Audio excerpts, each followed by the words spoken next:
Namaste, welcome to my YouTube channel. In this video, we will discuss about class 11th maths chapter number 5 complex number and quadratic equations. तो हम आज से शुरू कर रहे हैं चैप्टर नंबर 5 जो कि चैप्टर है कॉम्प्लेक्स नंबर पे और क्वाड्रेटिक इक्वेशन पे। अब कॉम्प्लेक्स नंबर को एक बार हम छोड़ के बात करते हैं क्वाड्रेटिक इक्वेशंस की। तो क्वाड्रेटिक इक्वेशंस आपने क्लास 10th में भी पढ़ा है चैप्टर नंबर 4। तो इस चैप्टर के अंदर हम इसका भी यूज करेंगे, लेकिन जो स्टार्टिंग का पोर्शन है वो आपका कॉम्प्लेक्स नंबर पे बेस्ड है। तो कॉम्प्लेक्स नंबर पे आने से पहले मैं अपनी जर्नी शुरू करता हूं नंबर से। आप सभी को पता है कि जो नंबर्स है वो टू टाइप्स के होते हैं। नंबर्स आपके, अगर मैं डेफिनेशन की बात करूं नंबर्स की, तो आपको पता है कि मैथ्स के हर फील्ड में, चाहे वो मेंसुरेशन हो, चाहे ट्रिग्नोमेट्री हो, ज्योमेट्री, हर फील्ड के अंदर नंबर्स का यूज होता है। तो यानी ऐसा कोई पार्ट नहीं है मैथ्स के अंदर जहां नंबर का यूज ना हो रहा हो। तो हम नंबर को क्लासिफाई कर सकते हैं टू पार्ट्स के अंदर। एक तो नंबर होते हैं रियल नंबर, सेकंड होते हैं इमेजिनरी नंबर।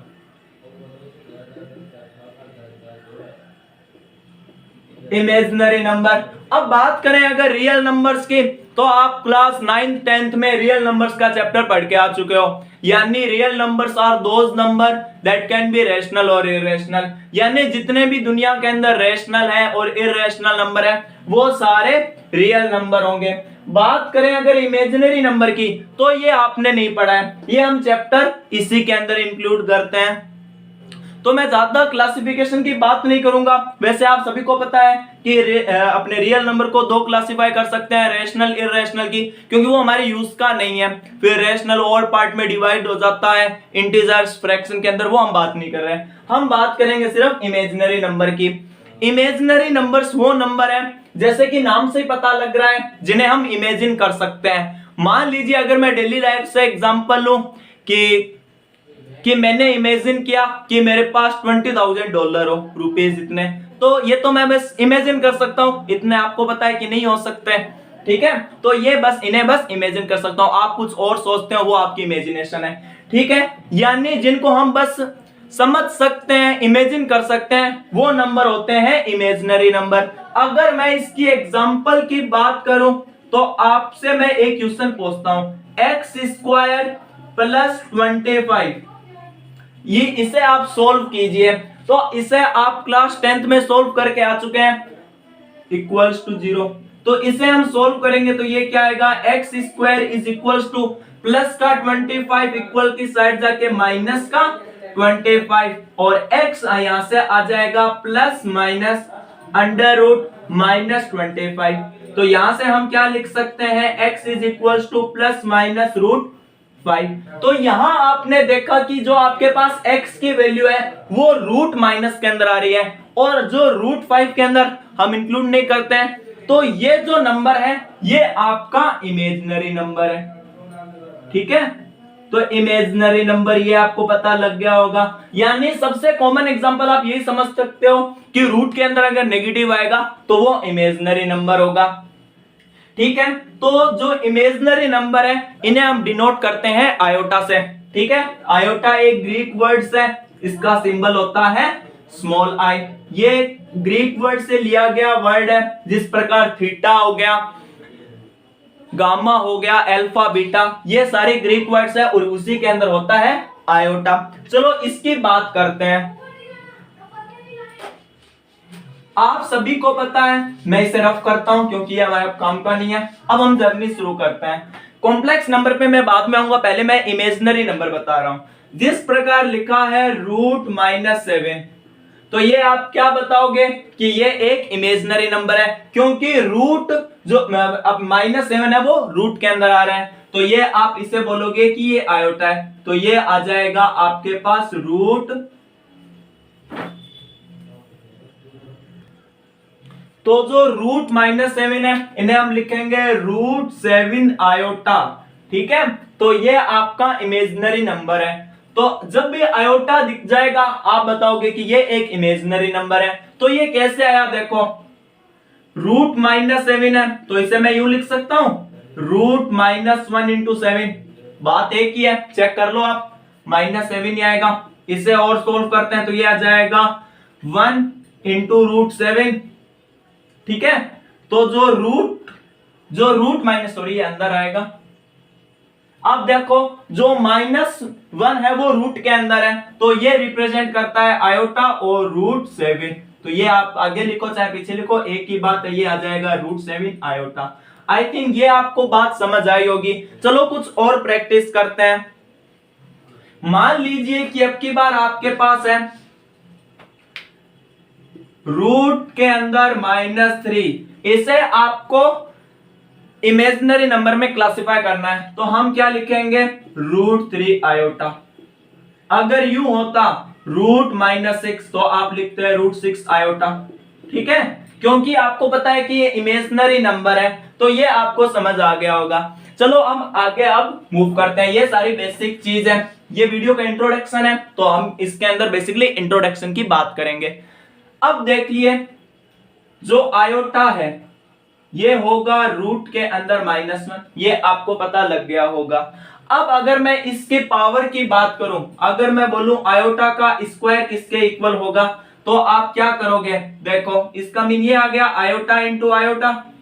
आयोटा की वैल्यू क्या है, 1 आयोटा है, √/-1 और इंटू आ जाएगा √/-1, रूट हो जाएंगे स्क्वायर और आपके पास आ जाएगा -1। आई थिंक ये आपको समझ आया होगा। जो आई स्क्वायर है वो किसके इक्वल आ जाएगा -1 के। तो इन सबको हटा के मैं सिर्फ डायरेक्ट ये लिख सकता हूं -1, ठीक है। अब नेक्स्ट बात करते हैं आयोटा का क्यूब, तो इसका मीन ये आ गया iota into iota into iota.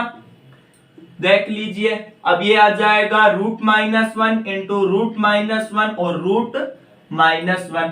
अब देखो रूट अभी आयोटा का स्क्वायर तो -1 के इक्वल है, तो ये आ जाएगा -1 इंटू √-1,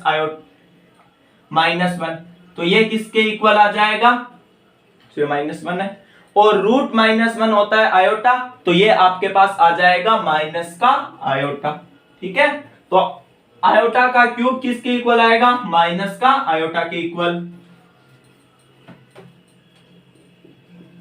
अब अगर मैं आयोटा का पावर 4 बात करूं, तो इसे ये बहुत ज्यादा काम आता है, जब हम पावर करते हैं आयोटा की तब बहुत ज्यादा काम आएगा, ठीक है। तो ये होगा iota into iota into iota into iota. अब देख लो iota into iota, iota square, और आयोटा स्क्वायर किसके इक्वल है, -1 के, तो -1 इंटू -1, माइनस माइनस हो जाएगा प्लस, और 1 इंटू 1 ये आ जाएगा 1। तो आयोटा का पावर 4 ये इसके इक्वल आ जाएगा +1 के। आई थिंक ये आपको बात समझ आ गई होगी। ये मैंने कुछ बेसिक बात कर ली आयोटा से रिलेटेड। अब हमने इमेजिनरी नंबर की कुछ बात कर ली, अब आते हैं हम कॉम्प्लेक्स नंबर पे। मैं आपको ऐसे डेफिनेशन रटाऊंगा नहीं कि क्या कॉम्प्लेक्स नंबर की डेफिनेशन होती है, बस आपको क्या याद रखना है, जो कॉम्प्लेक्स नंबर होते हैं, कॉम्प्लेक्स नंबर के अंदर आपके रियल नंबर भी इंक्लूड होंगे प्लस इमेजिनरी नंबर भी, ठीक है। तो बस अब आप जिस प्रकार रियल नंबर की डेफिनेशन निकालते थे कि all rational plus irrational numbers are real number, वैसे ही आप ये निकाल सकते हो, ठीक है। और जो कॉम्प्लेक्स नंबर है इसे डिनोट किया जाता है जेड से। अब आपने छोटी क्लास में पढ़ा होगा, 9th 10th में पढ़ा होगा कि जो इंटीजर्स हैं इनके दो साइन होते हैं, एक तो आपने पढ़ा था कैपिटल आई और एक पढ़ा था कैपिटल जेड। अब यहां प्रॉब्लम हो गई कि कॉम्प्लेक्स नंबर का भी जेड है, इंटीजर्स का भी जेड है, तो हमने इंटीजर का साइन ये भी रख दिया। हालांकि हम ये भी यूज करते हैं, ये दोनों यूज करते हैं, कोई जेड यूज करता है कोई आई यूज करता है, ठीक है। तो ये आपके पास आ जाएगा। तो अब जो फॉर्म है, जो कॉम्प्लेक्स नंबर को हम डिनोट करते हैं जेड से, तो ये आ जाएगा a plus b iota b, ठीक है। आगे पीछे एक ही बात है। अब यहां पे देखो जो a है ये यहां पे रिप्रेजेंट कर रहा है रियल नंबर। अब यहां देखो आयोटा लग गया, तो जो b है वो होगा इमेजिनरी नंबर। आई थिंक ये बात आपको पता लग गई होगी। यानी मैंने अभी आपको बताया था जिस नंबर के साथ आयोटा इंक्लूड होगा वो होगा इमेजिनरी नंबर। यहां तक आपको डाउट नहीं होगा। आपको ये याद रखना है कि जो कॉम्प्लेक्स नंबर है इसे हम डिनोट करते हैं z से, और इसकी बेसिकली फॉर्म होती है z is equals to a plus iota b। ये आपको याद रखनी है, जहां a है वो रिप्रेजेंट कर रहा है रियल नंबर और b है इमेजिनरी नंबर, क्योंकि इसके साथ आयोटा लग गया है। ठीक है, ये आपको बात समझ आ गई होगी, और यही कॉम्प्लेक्स नंबर। अब यहां पे मैं कुछ एग्जांपल लेता हूं कॉम्प्लेक्स नंबर के, जिस प्रकार देखो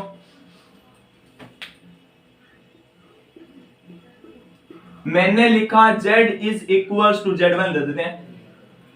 ये है मेरे पास 3 प्लस आयोटा 2, ठीक है, या यूं लिख लो 2 आयोटा। z2 ले लेता हूं 6 प्लस 8 आयोटा, ठीक है, ये दो ले लेते हैं। तो अब मुझे यहां बताना है कि कौन सा रियल नंबर है और कौन सा इमेजिनरी नंबर है। तो फॉर z1 की बात करेंगे तो यहाँ रियल नंबर होगा, आप सभी को पता लग रहा है कि 3, और इमेजिनरी नंबर होगा यहाँ पे 2, ठीक है, क्योंकि इसके साथ आयोटा लग चुका है। और अब आप मुझे z2 का कमेंट के अंदर बताना कि क्या होगा रियल नंबर और इमेजिनरी नंबर, ठीक है। सो जिस प्रकार हम रियल नंबर्स की बात करते हैं तो हम चार ऑपरेशंस की बेसिकली बात करते हैं। पहला हो गया addition, subtraction, multiplication and division, इनकी हम बात करते हैं। तो उसी प्रकार हम कॉम्प्लेक्स नंबर के अंदर भी बात करेंगे कि किस प्रकार इन्हें ऐड किया जाता है, किस प्रकार सब्ट्रैक्ट किया जाता है, किस प्रकार डिवीजन और किस प्रकार मल्टीप्लिकेशन, और उनकी प्रॉपर्टीज भी डिस्कस करेंगे। चलो शुरू करते हैं। मान लीजिए कि मेरे पास कॉम्प्लेक्स नंबर है z1, ये मान लेते हैं x1 प्लस आयोटा y1, और z2 ले लेते हैं। मैं यहाँ पे 2 का एग्जांपल ले रहा हूं, आप 2, 3 किसी प्रकार कर सकते हो, ठीक है। अगर आपको 2 का आ जाएगा तो आप 3, 4 का आराम से कर सकते हो। z2 ले लेते हैं x2 प्लस आयोटा y2, ठीक है। अब आपको इन्हें ऐड करना है, तो z1 प्लस z2, ये आपके कॉम्प्लेक्स नंबर को हम ऐड कर रहे हैं। तो z1 की वैल्यू पुट करते हैं। पहले z1 की है हमारे पास x1 plus iota y1, plus कर देंगे हम इसके अंदर x2 प्लस आयोटा y2, ठीक है। अब यहां देखो जो रियल नंबर है वो रियल से होंगे, ठीक है, यानी अब आपको पता है कि दोस्त के पास ही जाएगा, तो यहां पे आ जाएगा x1 प्लस x2 प्लस, अब यहां पे देखो यहां पे क्या बच गया, iota y1 plus iota y2, ठीक है। ये आपको पता है कि इमेजिनरी नंबर है क्योंकि आयोटा ने सारा फर्क कर दिया, तो ये तो आ जाएगा x1 plus x2 plus iota यहां से कॉमन ले लेता हूं, आयोटा मैंने यहां कॉमन लिया तो यहां क्या बच गया y1 प्लस y2। ये बात आपको समझ आ गया होगा कि ये आपकी जनरल फॉर्म आ गई एडिशन करने की कॉम्प्लेक्स नंबर की। बस आपको क्या याद रखना है, रियल से होगा और इमेजिनरी से होगा। चलो कुछ एग्जांपल की बात करते हैं। सो अब ये आपके पास एक क्वेश्चन है, इन्हें इन 2 कॉम्प्लेक्स नंबर को हमें ऐड करना है। तो आपको मैंने बताया था कि कॉम्प्लेक्स नंबर को z1 प्लस z2, z1 की वैल्यू है 1 माइनस 2 आयोटा, प्लस कर देना है 2 प्लस 3 आयोटा, ठीक है। अब यहां देखो मैंने कहा था रियल से दोस्ती करेगा और इमेजिनरी से करेगा, तो यहाँ पे 1 प्लस 2 दोस्ती करेगा, ये रियल नंबर है, प्लस यहाँ पे आ जाएगा आयोटा कॉमन, ठीक है। चलो आपको ऐसे समझ नहीं आ रहा तो यूं लिख लेते हैं, कोई बात नहीं, माइनस 2 आयोटा प्लस आ जाएगा 3 आयोटा, ठीक है। ये आ जाएगा 3 प्लस, यहां से आयोटा मैंने कॉमन ले लिया तो क्या बच गया 2 प्लस 3, ये आ जाएगा 3 प्लस आयोटा। यहां क्या बचेगा, देखो माइनस प्लस होता है माइनस, और यहां आ जाएगा 1, तो और 1 यूं ही हम नहीं लिखते, 3 प्लस आयोटा आपका आंसर आ जाएगा। तो ये आप मुझे बताओ कि ये आपको समझ आ गया होगा, ठीक है। बहुत इजी सा क्वेश्चन था। सो ये आप वो पूरा शो नहीं हो पाया, ये आप देख लीजिए, ठीक है। अब हम प्रॉपर्टीज की बात करेंगे। वैसे एमसीक्यूज के सवाल के लिए ये सबसे इंपॉर्टेंट होती है। सबसे पहली प्रॉपर्टी होती है क्लोजर प्रॉपर्टी। सो क्लोजर प्रॉपर्टी में ज्यादा इसके ऊपर टाइम वेस्ट नहीं करूंगा, आप बस क्लोजर प्रॉपर्टी यही याद रखो, जब हम दो कॉम्प्लेक्स नंबर को ऐड करेंगे, क्योंकि मैं एडिशन की बात कर रहा हूं, यानी जब मैं दो कॉम्प्लेक्स नंबर को ऐड करूंगा तो आपको रिजल्ट में भी कॉम्प्लेक्स नंबर मिलेगा। तो अभी आपने देखा, अभी हमने एक एग्जांपल लिया था तो उसका आंसर भी कॉम्प्लेक्स आ रहा था। आपने देखा कि Z1 और Z2 दोनों कॉम्प्लेक्स नंबर थे तो आपका रिजल्ट भी कॉम्प्लेक्स आएगा। ठीक है, ये आपकी क्लोजर प्रॉपर्टी है। मैं शुरुआत करता हूं second property, that is commutative.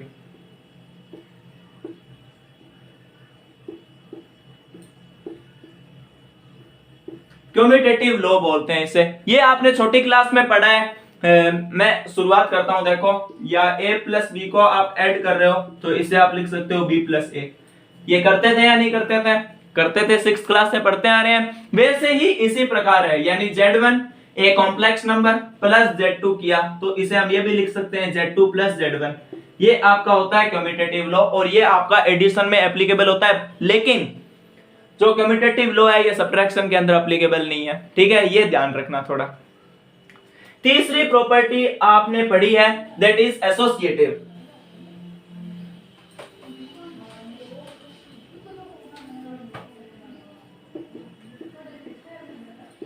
Associative ये भी आपने छोटी क्लास में पढ़ी है 6th 7th में, कि यानी a प्लस बी प्लस इसके अंदर मैं c कर रहा हूं तो ये इक्वल आ जाएगा a plus B plus C.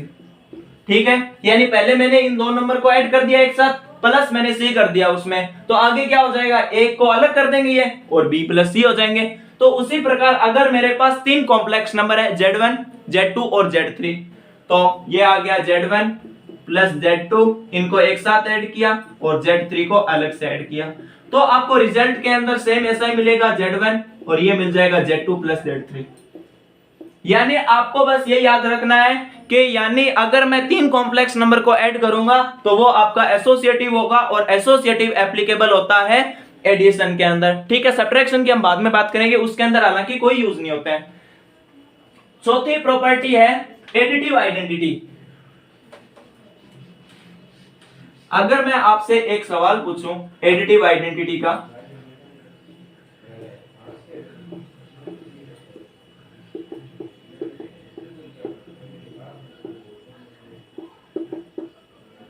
Additive identity,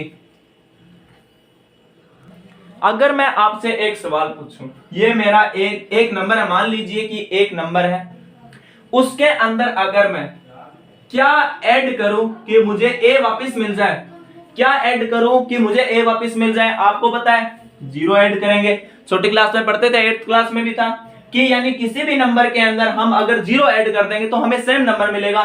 same as in complex number, अगर Z1 है तो उसके अंदर हम 0 ऐड करेंगे तो आपको रिजल्ट के अंदर Z1 ही मिलेगा। ठीक है, this is called additive identity. MCQs के अंदर आपसे पूछ सकते हैं कि कॉम्प्लेक्स नंबर के अंदर एडिटिव आइडेंटिटी क्या है, तो आप बताओगे दैट इज 0। ठीक है, सो आई थिंक ये भी आपको समझ आई होगी। जो लास्ट प्रॉपर्टी एडिशन की वो है एडिटिव इनवर्स। एडिटिव इनवर्स क्या है?